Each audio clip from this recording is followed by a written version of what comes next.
bakit kami nagsishare ng Kaiser? So, yan ang tanong. So, kaya kami nagsishare ng Kaiser kasi ang Kaiser ay 3-in-1.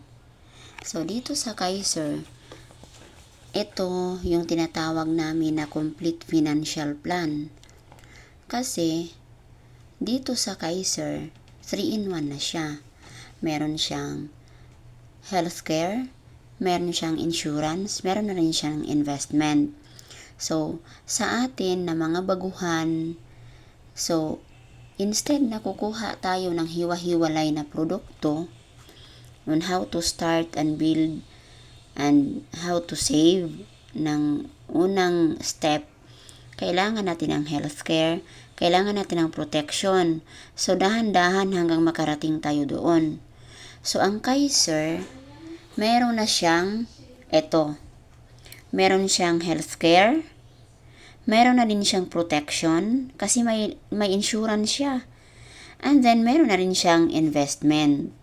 So, 3 ang nasolve ng isa pa lang na produkto na Kaiser. Kaya, mostly guys, yan yung ino-offer namin sa inyo. Kasi yung produkto na yan, babayaran mo ang isang produkto na may 3 ng benefit or healthcare, life insurance, at investment. Pag hindi mo magagamit, magiging investment siya, much better. Kung hindi mo naman pag if ever something happens to the plan holder, magiging insurance siya.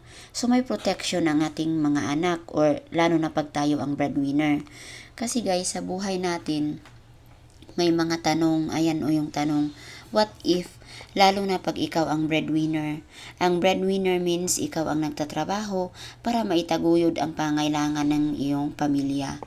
So, ikaw ang money machine. Kung yan ang term, ikaw talaga ang money machine kasi ikaw ang nagpo-produce ng pera para mabuhay ang iyong pamilya.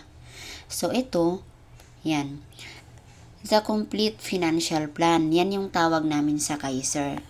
Kasi nga, meron na siyang insurance, meron na rin siyang investment, and long-term care.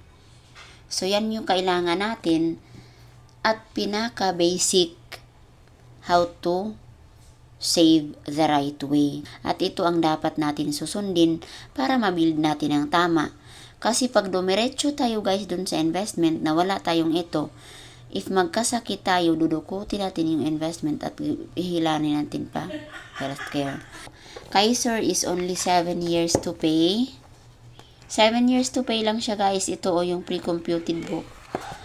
7 years to pay lang, and then waiting 13 years to mature. So, yan.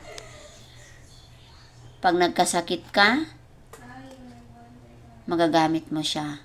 Kung hindi mo gagamitin kasi hindi ka nagkasakit, much better kasi magiging investment siya. Diba? So, guys, kuha na kayo ng Kaiser.